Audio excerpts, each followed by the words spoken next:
Bienvenidos todos a De Ignorancia Sí que Sé. Estamos aquí en un nuevo episodio dedicado a la educación de las ciencias y en este episodio vamos a hablar de una cosa que yo creo que a lo mejor alguno de nuestros oyentes pensaría que pues quizá no tiene cabida en un programa en el que se habla de ciencias, ¿no? O que es una cosa un poco excéntrica y que estamos aquí haciendo un programa off-topic o algo por el estilo, pero yo creo que hoy le vamos a convencer a ese género de persona de que esto no es así y que hablar de filosofía en un programa sobre ciencia es bastante importante. Hoy vamos a hablar precisamente de educación de la filosofía. Bueno, ese sería un tema extremadamente amplio, claro. Vamos a tratar de dar unas primeras pinceladas sobre si la filosofía puede aportar cosas a la educación de las ciencias y sobre si quizá deberíamos incorporar algunas nociones de filosofía o algunos métodos filosóficos a las cosas que enseñamos cuando enseñamos ciencia. Todo esto lo vamos a comentar con un invitado que creo que os gustará mucho. Es una persona que tiene mucho que decir sobre este tema. Pero antes de presentar al invitado, voy a presentar, como siempre, a los ignorantenautas habituales, que son Víctor Marco, como siempre, físico, profesor de matemáticas en el IES El Grado de Valencia y temporalmente asesor técnico docente en el SEPIE. Muy buenas, Víctor. Muy buenas, Alberto, encantado de volver y además con este tema tan chulo y que yo también tenía muchas ganas de hacer. Habremos qué pasa. Con este tema que es transversal pero no heterodoxo. Transversal sí, heterodoxo no. Y nuestro segundo ignorantenauta, que es Javier Vargas, que también es físico y es profesor de física en el IES Playa de San Juan de Alicante. Muy buenas, Javi. Hola, ¿qué tal? Ya hacía tiempo que no incorporábamos otras disciplinas al programa. Efectivamente, otras disciplinas y otras voces. Ya era hora de que se nos dejara oír a nosotros, que somos unos pesados, y que se oyera a otra gente también. Así que, sin más dilación, vamos a presentar a nuestro invitado de hoy. Estoy muy feliz de tener en este micrófono a Luis Cortés Briñol, que es filósofo, es antropólogo, tiene un máster en neuropsicología y es espíritu inquieto en general, además de ser creador del programa de televisión La Navaja de Occam, que es un programa que os recomiendo mucho y que se puede ver en Internet, porque ahora todo lo que se emite en televisión está visible en Internet, en la web de Radio Televisión Española, en rtve.es. Si buscáis La Navaja de Occam RTV, lo encontraréis. Un programa muy recomendable. Muy buenas, Luis. Muchísimas gracias por venir a De Ignorancia Sí que Sé. Bueno, muy buenas. Al contrario, gracias a ti, Alberto, por invitarme. Por dos motivos. Primero, porque una tertulia con gente como vosotros siempre es agradable, pero es que además vas a tratar un tema que me concierne directamente, que es el de la filosofía y la ciencia y la riña o amistad que puedan llegar a tener. Así que feliz de compartir esta charla con vosotros. Efectivamente. Digamos que hoy lo que vamos a intentar ver es... Bueno, primero te preguntaré qué es la filosofía para que nos des una visión a vista de pájaro, pero también ver pues qué cosas tiene en común con la ciencia y qué cosas puede aportar una educación filosófica al futuro científico, digamos. Así que si te parece, empezamos por el principio. Luis, tú si tuvieses que explicar en unos minutillos sin escribir un libro, porque se puede escribir no uno, sino una enciclopedia entera, ¿qué nos dirías que es la filosofía? Es que fíjate, de hecho, esta pregunta sola ya podría darte para una temporada entera del podcast, 30 o 40 entregas o 50. Creo que es uno de los temas más discutidos de la historia de la filosofía, es decir, la cuestión sobre qué es la filosofía misma, ¿no? Y en este podcast, que por cierto, no sé si adrede o no adrede, ya lo confesarás a tu audiencia, pero tiene un título muy filosófico, de ignorancia sí que es tremendamente socrático, por eso me siento como en casa, cabe preguntarse si podemos ignorar o conocer qué es la filosofía o en qué medida ignoramos o conocemos qué es la misma filosofía, ¿no? Antes de nada, yo creo que para centrar el asunto, fíjate, es tan difícil hablar de qué es la filosofía. Llevan, pues fíjate, los filósofos profesionales, académicos, llevan más de 2000 años, llevan 2500 años prácticamente a vueltas con qué es la filosofía. Pero hay unas cuantas cosas que a día de hoy sí que sabemos seguro que no es la filosofía, ¿no? Ya sé que es una estrategia un poco socorrida, la de hacer una definición negativa, pero nos puede ser útil. Por ejemplo, la filosofía no es solamente lo que nos dice la etimología, ¿verdad? Por todos es conocido el célebre lema de la filosofía es el amor a la sabiduría. No hay que estrujarse mucho los sesos para llegar a esta definición, basta con traducir el término y poco más. Claro, ¿qué ocurre? Que esa definición, que nos repiten en la escuela desde que empezamos a estudiar filosofía, pues se nos queda muy corta. Muy corta o directamente podemos hasta decir que es falsa, ¿no? A poco que la analicemos al menos. Fijaos, si la filosofía es el amor a la sabiduría, tendríamos que exterminar, por tanto, cualquier otra forma de conocimiento o de amor a la sabiduría. O dicho de otro modo, ¿acaso no ama saber el científico? ¿Acaso no ama saber incluso el teólogo, a su manera, en su campo? Por tanto, lo de amor a la sabiduría es tremendamente vago, ¿no? Podríamos decir que nos faltaría definir qué es el saber y en qué sentido ama la sabiduría la filosofía, ¿no? Un primer apunte, y este es de tipo histórico. La filosofía, a diferencia de lo que muchos autores han sostenido, yo vengo aquí ya a contracorriente, vengo a ser un poco transgresor, como buen filósofo, no puede decirse que sea la madre de todas las ciencias. Y este es un tema polémico, un tema muy discutido. ¿En qué sentido? Si las ciencias, por ejemplo, se entienden como un cuerpo de saber constituido por teorías y de una forma sistemática, ¿verdad? Tendríamos que convenir que la filosofía nace postreramente a ellas. La filosofía nace precisamente como un saber, y esta va a ser una de las claves que yo creo que aparecerá varias veces en el programa, va a ser un saber de segundo grado.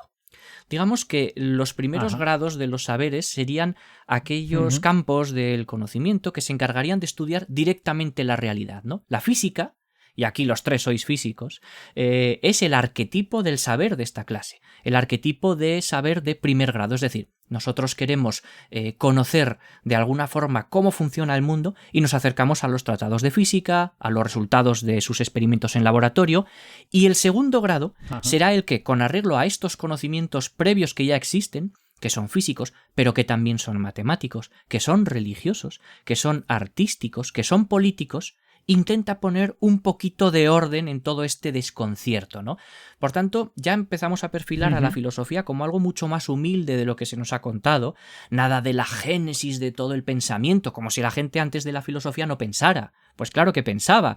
Como si los hombres prehistóricos no pensaban. Pues claro que pensaban. Había que pensar para desarrollar técnicas. Ahora bien, la filosofía... Precisamente relacionado con esto que acabas de decir, entiendo que cuando dices que la filosofía no es la primera en aparecer históricamente, sí. Entiendo que lo que tienes en mente es que el hombre, pues prehistórico o no tan prehistórico, cuando miraba al cielo y deducía una serie de propiedades meteorológicas, aunque no fuese tan preciso como los modelos que tenemos a día de hoy, de alguna forma ya estaba teniendo un saber de primer grado, ¿no? Porque estaba observando algo y tratando de predecir, dar una explicación, ¿no?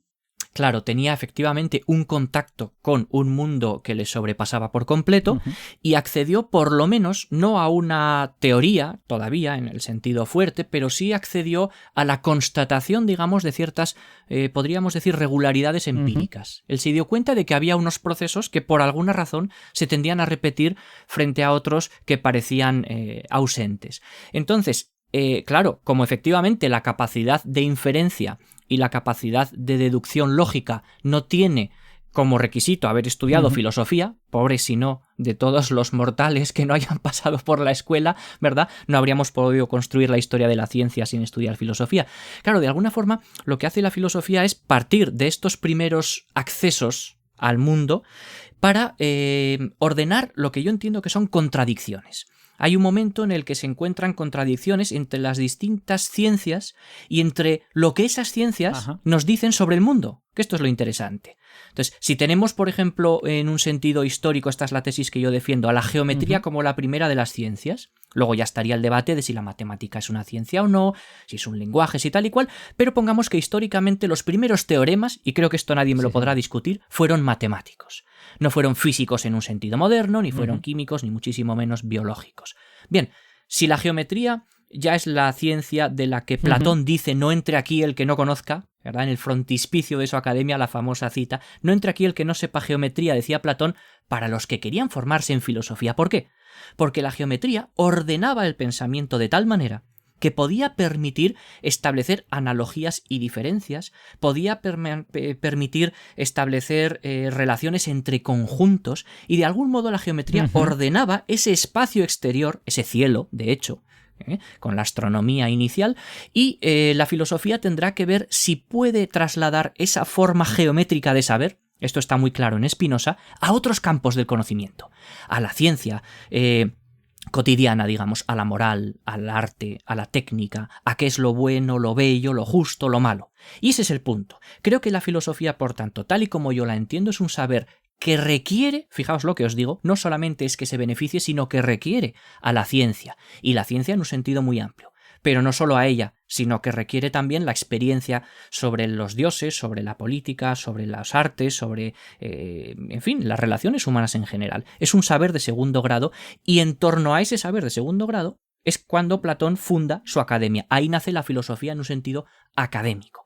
Por tanto, la filosofía pretende alcanzar una reflexión crítica y sistemática sobre cuestiones que escapan a las categorías concretas y especializadas de las ciencias. Esto sería un primer apunte.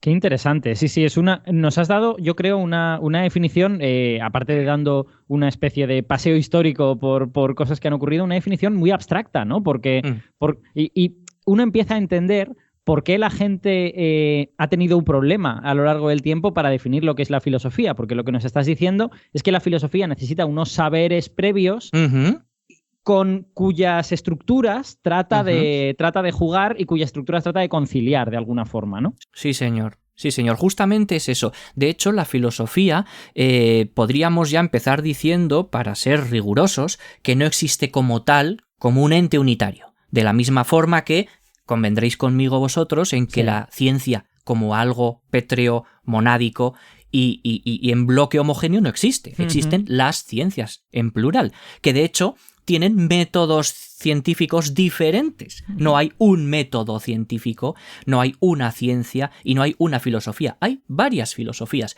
y unas son mejores que otras, también hay que decirlo. Unas son más potentes, unas atienden más o se dejan informar más o dan más cuenta, si queremos decirlo así, del saber de su tiempo.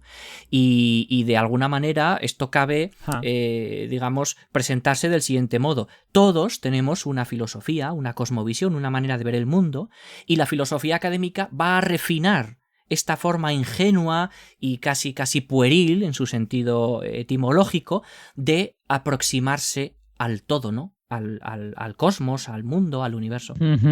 Qué interesante. Bueno, pues yo creo que con estas 3 o 4 pinceladas nuestros oyentes ya tienen para reflexionar acerca de qué puede ser o no ser la filosofía. Como en este programa de lo que hablamos sobre todo es de educación, pues les he pedido a Javi y a Víctor que nos hagan una especie, nosotros, claro, Javi y Víctor son profesores de matemáticas, física y química, no de filosofía, pero les he pedido que nos miren en el currículum de la secundaria en España cuándo entra la filosofía, ¿no? ¿En qué momento se empieza a enseñar? ¿Qué estudiantes lo estudian? ¿Si es todos o solo los de letras? ¿Cómo está el asunto, Víctor?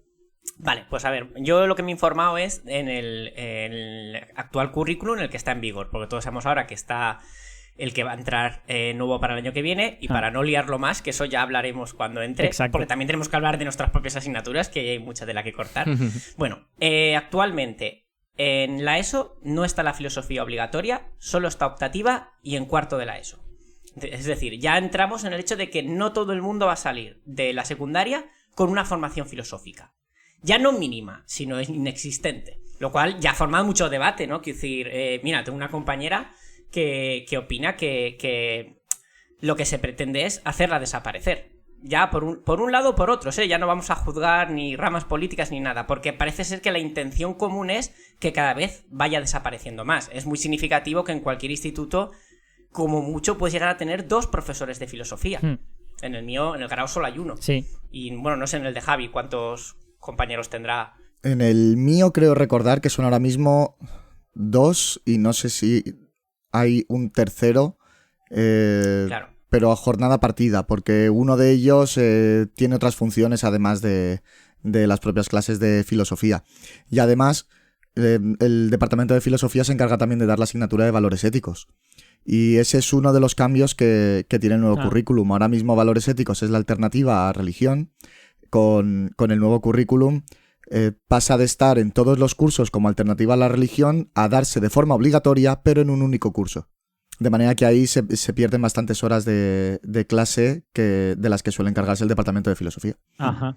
O sea que sí, de alguna forma parece que estos cambios están como esquinando un pelín a la filosofía. Esa era una sensación que yo tenía desde fuera y que vosotros me habéis confirmado con estas cosas que habéis visto, ¿no? Que tenía la sensación de que en mi época, cuando yo estudié secundaria hace 20 años, la filosofía ya no era como una de las reinas de las asignaturas. Se veía como una asignatura que estaba ahí y que, bueno, podía ser interesante, pero no se la veía, al menos en mi instituto, como una de las gordas de verdad. Y ahora tengo la sensación de que cada vez va un poquito a menos, lo cual me da un poco de pena porque a mí me gustó mucho la filosofía, a pesar de que no tuve un gran profesor de filosofía, pero como leímos muchos textos de gente muy interesante, como por ejemplo Platón o Nietzsche, pues me interesó mucho. Pues yo ahora voy a hacer un añadido para el tema de bachillerato y que Luis dé su opinión porque me interesa mucho. Y es que en bachillerato ya pasa a ser obligatoria, en primero y en segundo, pero de una forma muy curiosa. Y es que en primero se llama la asignatura filosofía, pero en segundo se llama historia de la filosofía. Y yo quiero que Luis nos hable un poco de la diferencia que él interpreta entre dar filosofía... Luego veremos el currículum y la podemos ver, digamos, en directo. Pero en segundo ya es historia de la filosofía. Y además es obligatorio cursarla, pero en cambio no es obligatorio examinarse de ella en la EBAU. Es que puedes cambiarla por otra de la... Sí, la cara de Alberto me ha encantado. Sí. Los oyentes no la ven, pero ha sido poética. Sí, a mí también me sorprendió. Eso lo descubrí el año pasado, cuando volví después de muchos años en el centro de menores, a ir a un sistema más arreglado. Y sí, en segundo bachillerato se da historia de la filosofía, es obligatorio que la curses, pero no que se te evalúe de ella, digamos, de cara al acceso a la universidad. Es como, tienes que saber, pero no nos importa en realidad si no lo sabes. Es la gran asignatura menguante. Sí. Qué tristeza. Luis, por favor, coméntanos al respecto. Claro, es que hay un lío aquí gordo, porque fijaos, si os acordáis, la ética... Bueno, yo hice ya bachillerato, pero cuando yo estudié estaba primero, efectivamente, la asignatura en primero, que era filosofía secas, que era una especie de introducción propedéutica a los problemas filosóficos más comunes, divididos por ramas, ¿verdad? Por grandes áreas, pues estaba lógica por un lado, estaba teoría del conocimiento, ¿verdad? Estaba estética, estaba política. Y después ya en segundo teníamos una introducción histórica a las corrientes filosóficas más importantes. Claro, la ética en realidad se la cargaron hace años ya más o menos, ¿verdad? Con el apunte que planteaba Víctor. Y en la LOMLOE se ha introducido otro sucedáneo de la ética que se llama Educación en Valores Cívicos y Éticos.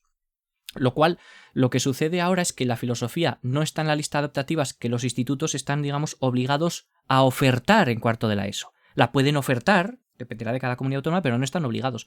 Respecto de la historia y de la filosofía en sí, ocurre algo muy curioso, y es que, por desgracia, en muchísimas facultades españolas de filosofía, y así es, bueno, como se entiende la filosofía por buena parte de la ciudadanía, la filosofía se queda reducida a una retahíla de opiniones de los grandes autores del pasado, ¿verdad? Estos grandes y polvorientos nombres que tenemos aquí en los libros, que van dejándonos sus pareceres, su doxa. Doxa en griego quiere decir opinión, y de ahí la doxografía es, digamos, de alguna forma una rama de la literatura que recoge, pues bueno, esas opiniones que tienen los autores muertos, preteritísimos, sobre asuntos principalmente filosóficos y científicos y de toda índole. Claro, es como una historia de las opiniones, ¿no? Sucede que la filosofía... Me equivoco, Luis, si digo que esa doxa es una palabra que no sé si tiene una connotación peyorativa, pero que claramente es como algo de peor calidad que otros posibles pensamientos, digamos, sí, ¿no? O sea que... Sí, aciertas plenamente. La doxa es un término que introduce ya Parménides, que luego Platón es el que lo llega a configurar en su estado, digamos, más poderoso sistemáticamente. Para Platón la doxa es un conocimiento de los fenómenos, es decir, es un conocimiento engañoso. Es una opinión que tenemos acerca de lo que nuestros sentidos perciben y lo que nosotros hacemos luego con esa percepción. Habría dos grados luego, que es la eicasía y la pistis. Una de ellas es la conjetura pura y otra es la fe o la creencia, pero en todo caso están lejos de lo que se llama episteme, que es el conocimiento, digamos, en un sentido racional, ¿no? El conocimiento que él llamaba intelectual. Por tanto, sí, efectivamente, la doxografía, en la medida en que es una colección de opiniones, no debería de constituir todo lo que la filosofía puede abarcar. Más bien al contrario, la filosofía como saber de segundo grado, y de esto seguramente tendremos tiempo de hablar después, al tener que estar al cabo de lo que las ciencias en cada momento histórico van produciendo, es por necesidad un saber del presente y para el presente. Es decir, la colección de reflexiones sobre lo que Platón pensaba son muy interesantes en la medida en que son un punto de partida para contrastar nuestras tesis con las que ellos tenían. Pero no nos podemos detener ahí. Es solo el primer paso. La filosofía debe estar condenada por necesidad a reflexionar sobre el presente. Entonces, que se estudie, por contestar a Víctor, primero el problema y después la historia de la filosofía, no me parece del todo mal, siempre y cuando fuese una invitación para que los estudiantes piensen por sí mismos de forma ingenua y luego pudiesen darse cuenta de que esa filosofía espontánea que ellos tienen en realidad ha sido triturada ya hace muchos siglos por filosofías más poderosas, ¿no? Por tanto, ¿el problema dónde puede estar? Pues en estudiar solamente la filosofía de forma histórica o en estudiar solamente los problemas aislados como si nadie antes hubiese pensado en ellos. Este es el problema, desconectarlas por completo. Lo de que no se evalúe no es una cuestión completamente ya ministerial. La historia de la filosofía y la filosofía como asignatura se empezaron a considerar marías ya a partir de los años 80 y ahí eran una cueva de Alibaba, un saco donde todos los políticos metían lo que les sobraba y donde se aprovechaba también para hacer un poquito de ideología de tal o cual color. No nos podemos engañar. Precisamente hablando de este carácter como menguante de la asignatura, te quería pedir, antes de entrar ya a hablar de pues, los aspectos en los que la filosofía puede intersectar con la ciencia y todo esto, haznos una valoración, Luis, de lo que tú piensas, como persona además que ha estudiado filosofía, de lo que tú piensas que se están perdiendo nuestros estudiantes por este carácter menguante de la asignatura, ¿no? O sea, ¿qué cosas podrían estar ganando y pues posiblemente no van a ganar? Claro, sí, pues mira, es una buena pregunta. La verdad es que la cuestión es peliaguda porque cuando uno parte de la idea de que su primer contacto con la filosofía es a través de una asignatura de filosofía, está ya cayendo en un error importante. Y me explico. Este es un punto peliagudo, pero es otra de mis tesis Desde importantes, ¿no? Y tengo que compartirla con vosotros, claro. Uno, como decía el filósofo, y por cierto físico también, primero científico y luego filósofo Mario Bunge, argentino, que murió hace unos pocos años, uno de los materialistas, uno de los grandes filósofos que ha construido un sistema en lengua española y en inglés, junto con Gustavo Bueno, lo que hizo fue plantear que la filosofía, y en esto me parece acertadísimo, se puede dejar de lado, si queremos podemos ningunearla, pero no podemos ignorarla. Es decir, uno puede no prestar atención a la filosofía, pero la filosofía no es que sea útil o no útil en estos términos en los que se habla siempre en el debate popular. ¿Qué utilidad tiene? No, no es que sea útil o inútil, es que es inexcusable, es decir, es que es irrenunciable, ¿no? Sí. Es necesaria en la medida en que no podemos escapar a ella. Porque no podemos escaparnos a pensar, ¿no? De alguna forma. Claro, es que exactamente este es el punto, ¿no? Mario Bunge decía literalmente, la filosofía se puede ignorar, pero no se puede evitar. ¿Qué significa esto? Para mí es de los mejores argumentos que hay en defensa de la necesidad de ejercitar una filosofía crítica y rigurosa y de invitar a los estudiantes, a los alumnos, a los chavales, a que la ejerciten ya desde las aulas, desde que son polluelos, por así decirlo. ¿Cuál es el argumento? El argumento es que todas las personas, ¿verdad?, sin importar nuestro nivel cultural o nuestra formación, tenemos una visión sobre lo que es el mundo, sobre lo que es la verdad, sobre lo que es lo objetivo, la realidad, la belleza, la justicia.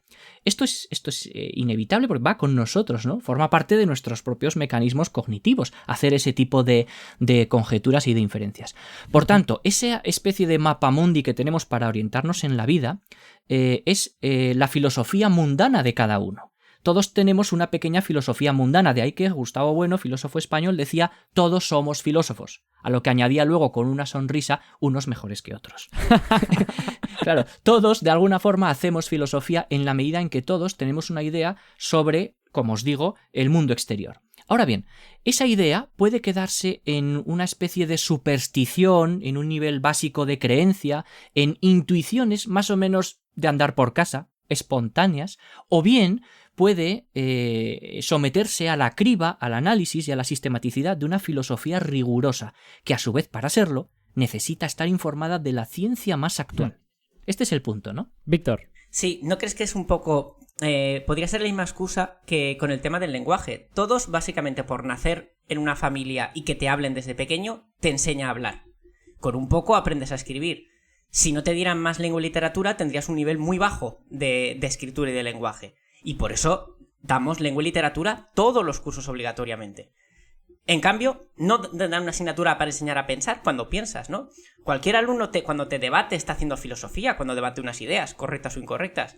Entonces, haría falta una asignatura para mejorar esa calidad de esos argumentos. Absolutamente. Es que de hecho es que acabas de decir algo muy importante porque y tiene que ver además con la filosofía de la ciencia, que es algo que seguramente sale después. Digamos, hacer ciencia no garantiza en absoluto conocer cómo se hace la ciencia.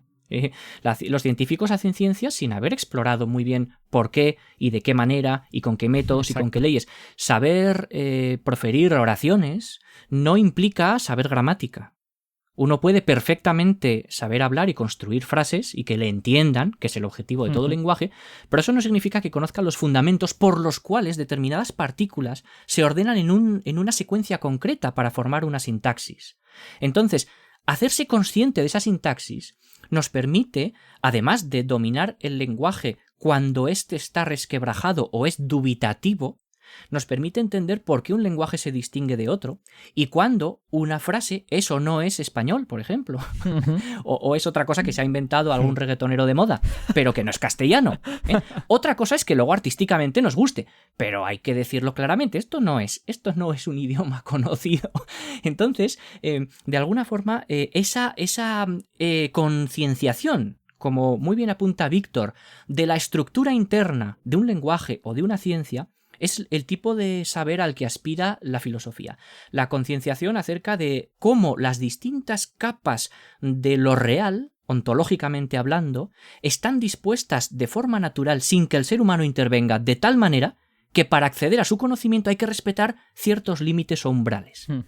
Esto me parece muy interesante. Por tanto, quien no hace buena filosofía está condenado a hacer filosofía espontánea, de la misma manera que quien no se ha formado instruyéndose en historia de la Europa del Este actual y quien no atiende a la geoestrategia de los Balcanes está condenado a opinar de forma indocumentada en un bar como un buen cuñado. Permíteme un apunte, solo yendo un poco a mi terreno con la música, ¿no? Cuando mucha gente dice, ¿yo para qué quiero estudiar solfeo si con mi guitarra saco música, ¿no? Y es esa música, no voy a meterme con ella, simplemente más superficial, más ligera, que está muy bien, pero que no profundiza en lo que puede llegar a darte la música pura, ¿no? Totalmente. Es que y puedes disfrutar igual, ¿eh? Quiero decir, la música ligera a mí yo la pongo y me gusta, pero... Sí, señor, y es que no podemos caer tampoco en este papanatismo, en esta especie de ser más papistas que el Papa, decir, eliminan la filosofía del bachillerato, los alumnos no van a saber pensar, van a salir de la calle y van a ser simplemente trozos de carne desplazados por el movimiento de sus piernas. Bueno, o sea, la desaparición de la filosofía va a concernir en una extinción del pensamiento. No, por Dios. O sea, como si los alumnos no pensaran cuando están, pues montando un circuito en tecnología, o como si no pensaran cuando tienen que resolver una ecuación, o no pensaran cuando tienen que encestar el balón en básquet. No, es evidente que no. Eso es una exageración. Ahora bien, también yerran los que creen que la filosofía carece por completo de utilidad porque ha sido reemplazada por las ciencias. ¿Cuán de acuerdo estoy? Esto sería con no esto necesitas último, la Javi. filosofía para hacer ciencias, no necesitas saber solfeo para cantar ni tocar una guitarra, evidentemente. Todo depende de cuán exigente queramos ser con la formación de un país, y de esto va la educación. También está el tema de que hay una cosa que nos exigen a todos, que es el pensamiento crítico. O sea, desde todas las asignaturas es como si hubiesen delegado en todos los demás el trabajar el pensamiento crítico. Como dejando de lado el hecho de que a lo mejor desde la perspectiva de la filosofía se le puede dar un enfoque mucho más global. Es decir, yo tengo que enseñar a los alumnos a utilizar un pensamiento crítico dentro de la asignatura de física y química, pero es que en lengua y literatura les tienen que enseñar también a argumentar. Y en música también deben de dar una opinión argumentada acerca de los distintos estilos musicales. De alguna manera les estamos dando una visión muy centrada, a lo mejor nosotros, y una asignatura de filosofía podría ayudarles a ver todo esto de una manera mucho más global, aprovechando que es un saber de segundo grado, como tú estás diciendo. En lugar de verlo tan compartimentado, ver cómo todo está interconectado y sobre todo con toda la importancia que le están dando últimamente al tema del pensamiento crítico, que es que lo que queremos es buscar que sean capaces de desarrollar esas competencias básicas y, bueno, competencias clave. En ese sentido, yo creo que la filosofía, para algunas de estas cosas, es incluso más necesaria que cuando nosotros se lo argumentamos en cada una de las asignaturas por separado. Interesantísimo, porque es que fíjate, muy interesante lo que dice Javi. De alguna forma, en filosofía, por tradición escolástica, se han incluido una serie de saberes particulares, entre los que se incluye la lógica, ¿verdad? La lógica, tanto la lógica formal, que es la que nos habla de si las proposiciones son válidas o inválidas, nos habla de lo bien o mal que construidas que estén, al margen de la verdad de su contenido. Y luego está la lógica informal, que es la que nos explica la manera en la que construimos el discurso y sobre la que podemos edificar una teoría de la argumentación que a su vez nos dé cuenta de las falacias.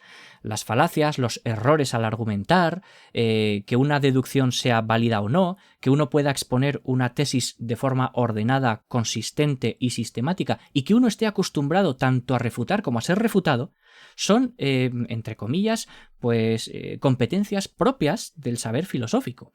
Y precisamente porque son supracategoriales, porque son de segundo grado, no van a centrarse necesariamente en la especificidad de una ciencia concreta, sino que van a intentar dar cuenta de cuándo una proposición es verdadera o no, cómo cabe juzgarse si es verdadera o no y qué es la verdad misma. Entonces, en un mundo tan plural como el nuestro, con una serie de instituciones complejísimas, donde la tecnología, la técnica y la ciencia nos rodean de forma omnipresente, el que no hace buena filosofía está condenado a hacer mala filosofía. Pero nadie se libra de hacer filosofía. Yo creo que cuando nos entre esto en la cabeza, vamos a dejar de plantear el discurso este tan neoliberal de la utilidad y el utilitarismo y de la productividad y todo esto que se liaron a manta a la cabeza a los políticos cuando diseñaron los programas de reforma del espacio europeo de educación superior, la filosofía a la boloñesa que le llamaba yo, frente a la filosofía al pesto. Entonces, de alguna forma empezaron a tomar los modelos completamente tecnologizados de las facultades de ingeniería en Alemania y decidieron que las humanidades tenían que adscribirse al mismo patrón de productividad que en el fondo no deja de ser empleabilidad, es decir, encaje capitalista para poder generar luego puestos de trabajo, ¿no? El problema es que efectivamente cuando uno mira más allá de sus habichuelas, ¿verdad? Está la famosa sentencia primum vivere deinde philosophare. Primero hay que comer y luego ya filosofamos. Bien, una vez que tenemos cubiertas las necesidades básicas, nos damos cuenta, como decía Javi, de que pensar, que es algo que hacemos todos, puede hacerse bien, mal, peor o regular. Y que la filosofía bien ejercida, ojo, porque hay muchas, como hemos dicho, una filosofía rigurosa, una filosofía inspirada por las ciencias, nos ayuda a pensar bien de una forma global. Él ha dicho justo esta misma palabra, global, no partiendo de una ciencia en concreto, ¿no? Sino una cosmovisión, pero más ordenada, que nos permita darle a la ciencia el valor que tiene y entender por qué lo tiene. No asumir. La filosofía desde hace 2500 años se ha encargado de una sola cosa, ordenar ideas que a su vez se derivan de los conceptos propios de las categorías científicas, religiosas, políticas, artísticas, etc. Y al ordenar esas ideas, ponerles una jerarquía a partir de la cual nosotros podamos saber cómo dirigir nuestra vida de una forma más ética, de una forma más justa y de una forma más elevada, si queremos, más pura, más desarrollada, ¿no?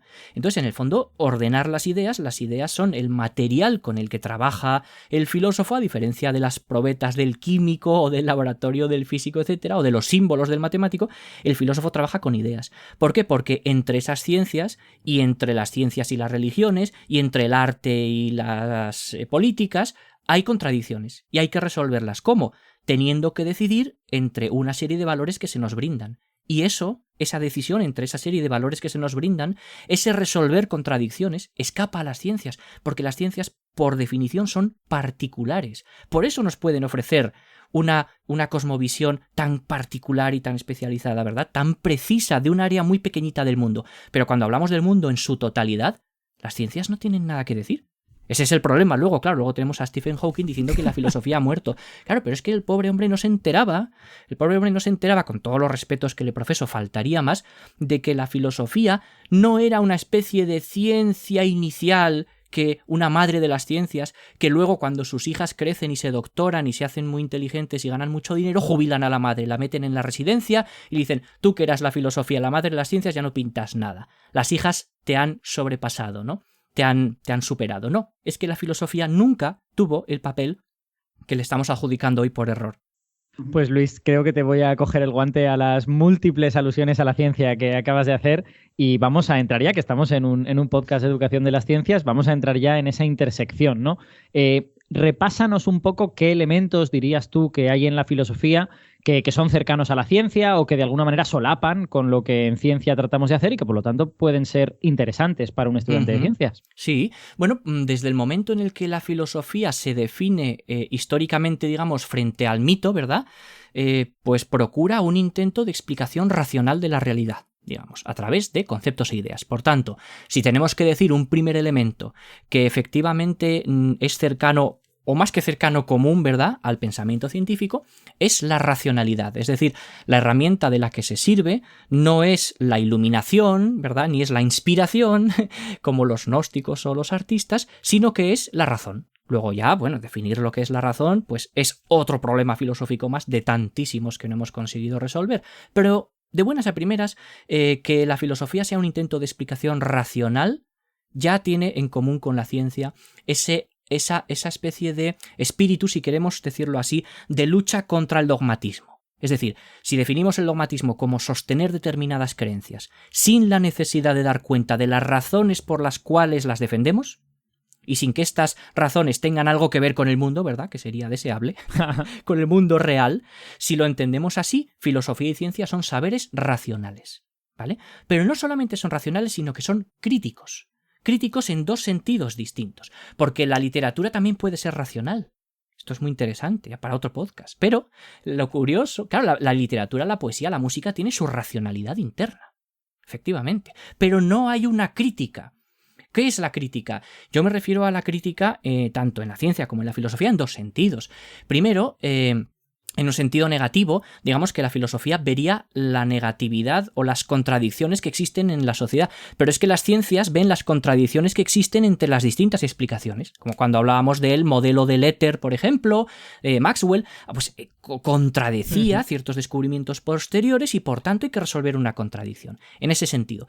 Pero es que además la crítica supone, digamos, una posición de criba. Crítica proviene de la palabra griega krinein, que quiere decir cribar, como cuando separamos el grano de la paja, nos quedamos con lo que nos interesa y desechamos lo que no. Bien, pues las ciencias, al igual que la filosofía, necesitan criticar desde algún lugar.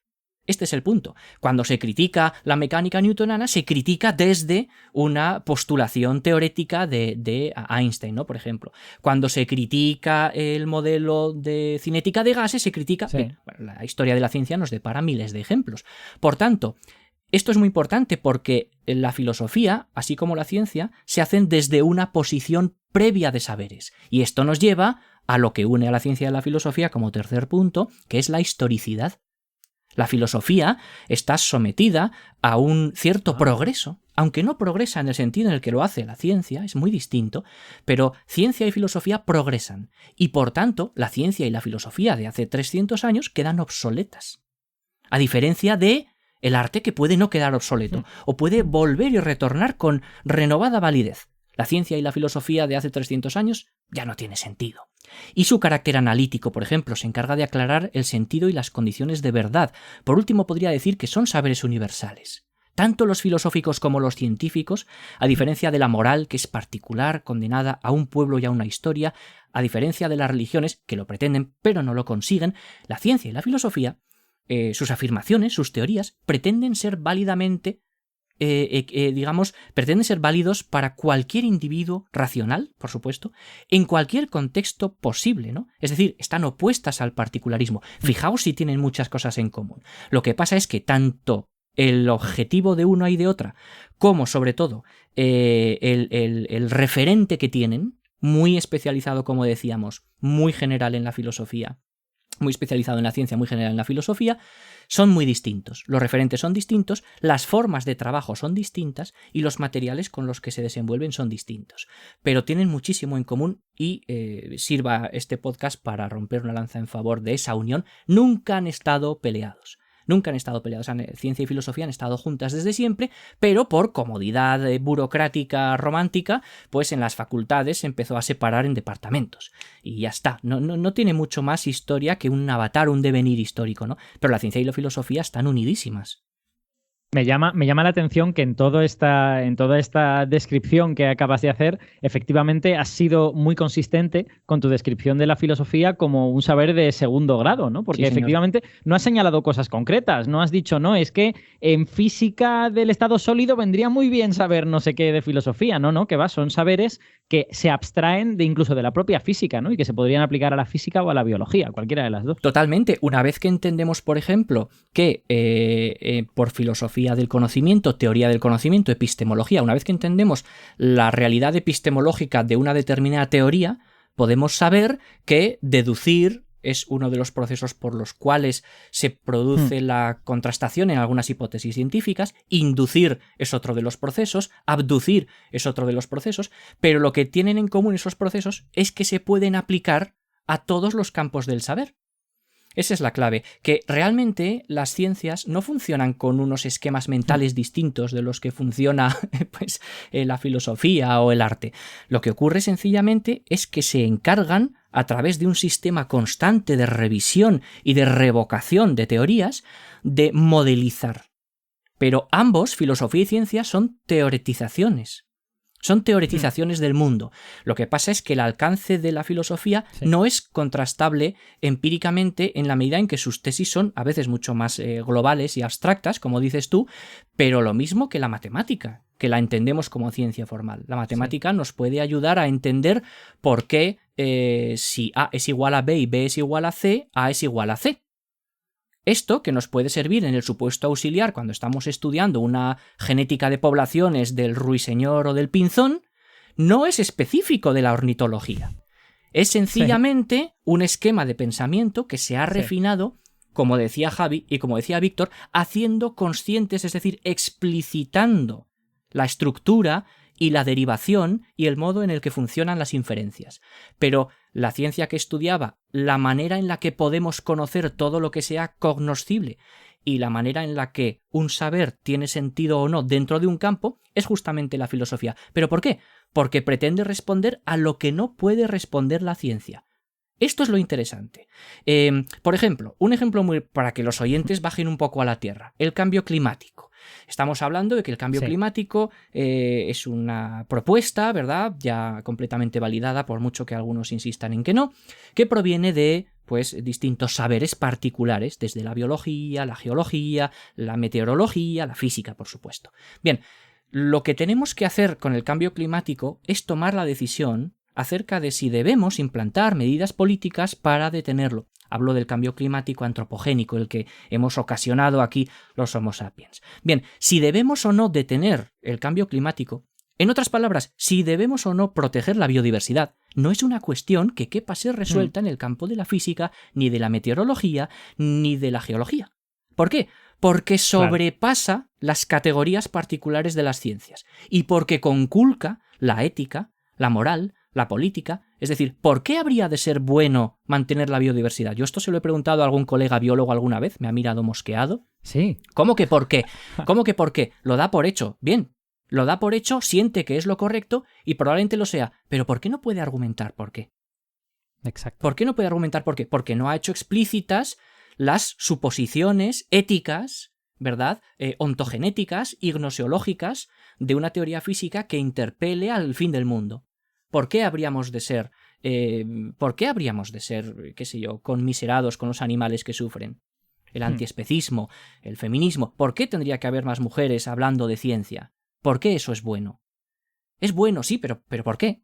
Claro, la filosofía está todo el rato en el por qué, y a la historia de la ciencia o a la filosofía de la ciencia le puede resultar irrelevante quienes la hagan. Pero a nosotros no, porque son productos culturales. Yo creo que los científicos nos vemos muy, muy, muy a menudo en esa situación que tú has dicho, de que tenemos la certeza de que esto es lo que hay que hacer, pero sin embargo no nos hemos parado nunca, ni siquiera un minutín, a fracasar en intentar de argumentarlo, ¿sabes? O sea, ni siquiera hemos intentado fracasar en ello, porque ni siquiera lo hemos intentado. Y creo que ese es un problema que se deriva de la falta de formación filosófica en ciencias. Pero hay una cosa más que quiero preguntarte. Antes lo has dejado caer un par de ocasiones, pero hay toda una, digamos, rama de la filosofía que se llama filosofía de la ciencia y que trata acerca de cómo se hace la ciencia. ¿Nos podrías hablar un poco de ella y de ¿en qué sentido nos podría resultar interesante a alguien que está interesado en la ciencia? Claro, la filosofía de la ciencia es efectivamente la parte de la ciencia, como hemos dicho que la filosofía es un saber, porque la filosofía es por un lado una manera de reflexionar sobre el mundo, como hemos dicho, si está bien hecha, ojo, hay mala filosofía, hay filosofía espantosa, hay filosofía que no podemos tocar ni con guantes de nitrilo. ¿Por qué? Pues porque no respeta ningún tipo de estructura sistemática, porque no está informada por las ciencias o incluso las niega categóricamente. Ejemplo, un idealismo que nos hablase de que existen entidades sobrenaturales, por ejemplo, en filosofía, quedaría completamente fuera del mapa toda vez que nuestro conocimiento actual es incompatible con la existencia de seres que no estén dotados de energía, por ejemplo. Que no tengan propiedades energéticas que puedan mutar, ¿no? Bien, bueno, era solo un ejemplo. En cuestión de filosofías, insisto, si está bien hecha, es un saber global. Pero claro, para poder atacar todos los frentes se, digamos, especializa en reflexiones un poco más adjuntas o disjuntas. La filosofía y la ciencia pretende responder sobre todo a 3 preguntas. Primero, ¿qué es la ciencia? Que es algo que los científicos no se preguntan nunca. ¿Qué es la ciencia? No tienen ni idea. Y, añado, no necesitan saberlo para hacer buena física, desde luego, pero tampoco les va a hacer daño. Recuerdo cuando la famosa cita aquella de la filosofía de la ciencia, nada puede ayudar a los científicos más que la ornitología a los pájaros, ¿no? Esta es una sentencia muy famosa. Sí, de Feynman, el famosísimo físico al que conocéis. Y admiramos, a pesar de que dijera esa cosa. Claro, yo en lo físico lo admiro y en lo filosófico lo detesto, claro, porque como físico era brillante, pero como filósofo de la ciencia era realmente muy malo, ¿no? Alguien que plantea, primero, la no influencia alguna de la filosofía de la ciencia en la ciencia y compara a los ornitólogos con el estudio de los pájaros, cuando, por cierto, los pájaros tienen mucho que agradecer a los ornitólogos, porque muchas especies se habrían extinguido no ser por ellos, así que fíjate si afecta ya por refutar a Feynman. Pero bueno, volviendo al punto que me voy. La filosofía de la ciencia pretende decir qué es la ciencia y, por tanto, pretende demarcarla. Es lo que se llama criterio de demarcación. ¿Por qué la ciencia es distinta de la filosofía o de la religión? ¿Por qué la ciencia puede ser clasificada en su grado de cientificidad, si queremos decirlo? ¿Qué es una ciencia y qué no? ¿Cuándo una ciencia adquiere su estatus de ciencia y cuándo, en cambio, está todavía en un proceso inicial, ¿verdad? Después, la segunda pregunta a la que pretende, con esa caracterización y definición inicial, es la que pretende contestar es ¿qué objetivos busca la ciencia? ¿Cómo funcionan sus teorías? ¿Son meras herramientas conceptuales o nos ofrecen de verdad una explicación sobre el mundo, ¿no? ¿Qué objetivo persigue la ciencia?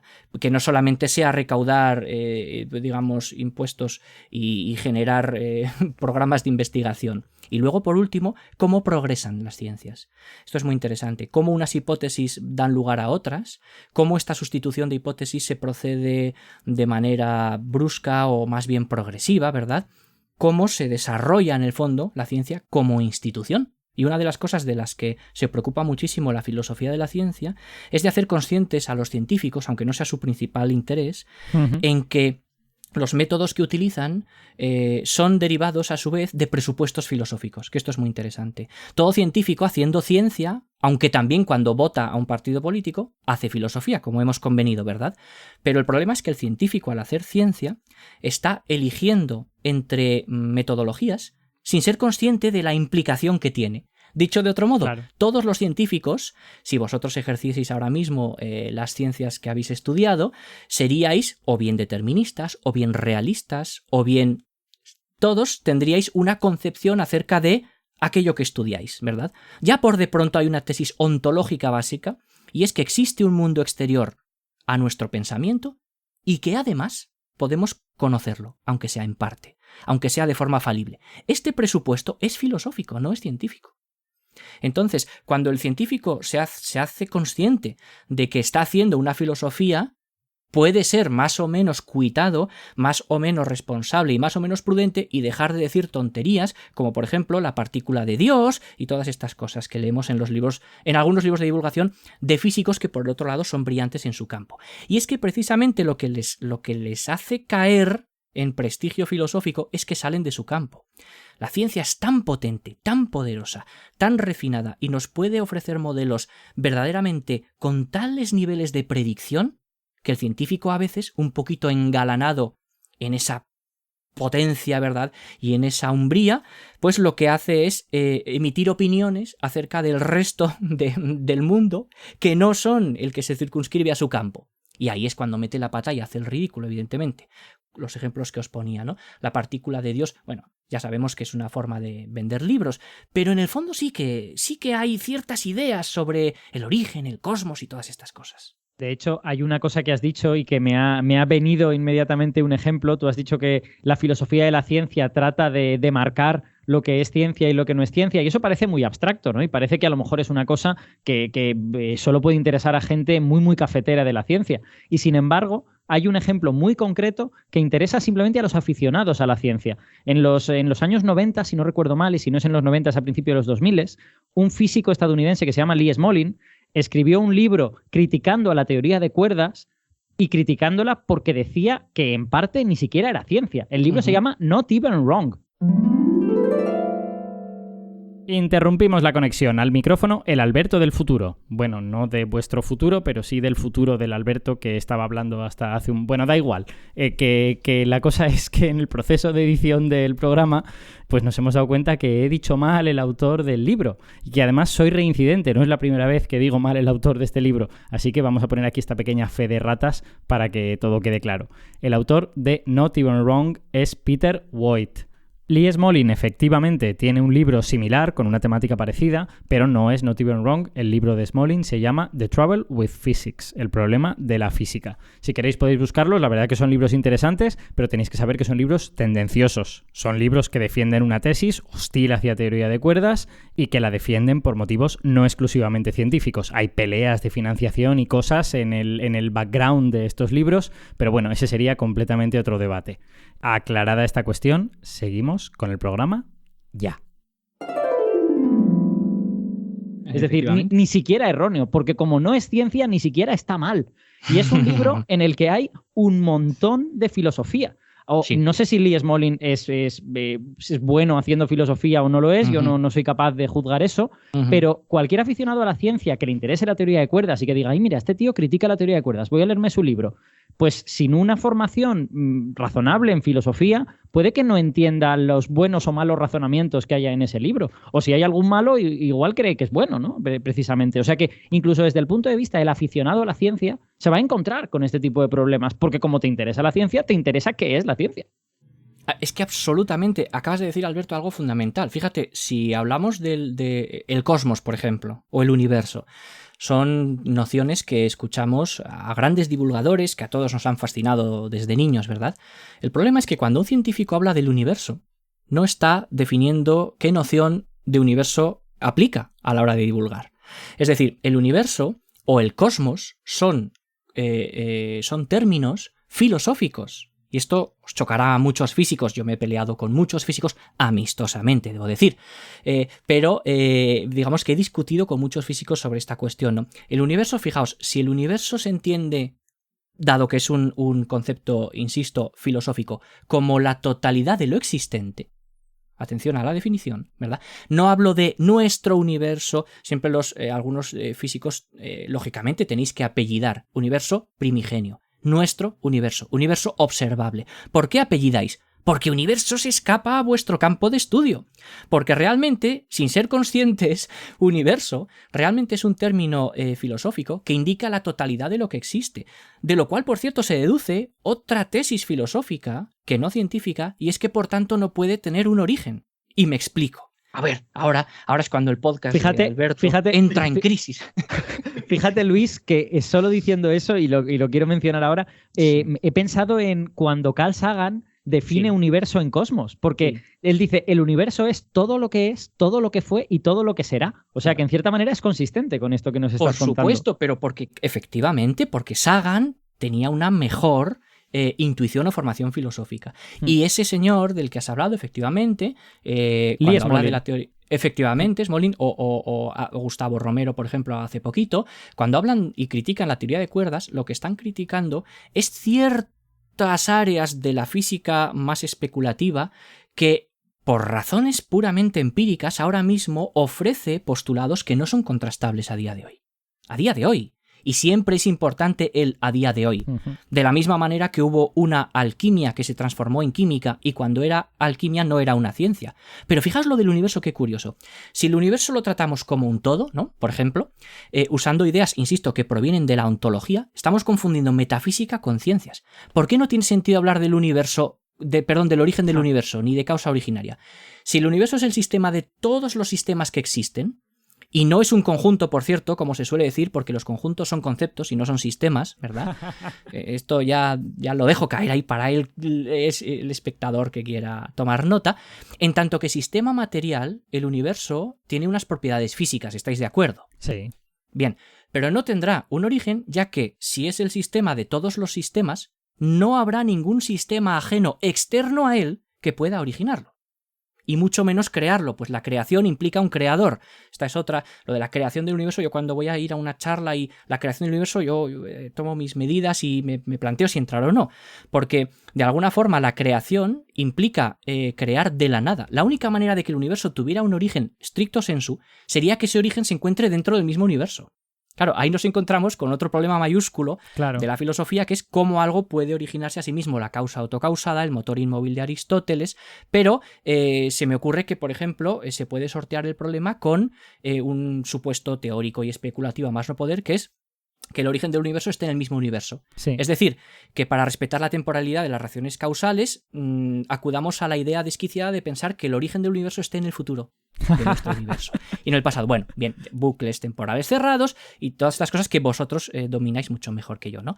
Pero no, claro, me parece muy interesante esto que has dicho, porque cuando nos has soltado eso de, bueno, hablar del origen del universo no tiene sentido, pues yo empezaba a pensar, ¿y cómo hablaría yo del origen del universo? Y tengo la sensación de que he terminado cayendo en algo similar a esto que dices, porque yo lo que he pensado es, bueno, yo tengo un modelo del universo, en ese modelo hay un parámetro llamado tiempo, y resulta que ese parámetro llamado tiempo se puede retrotraer hasta cierto punto, pero no más allá de ese punto.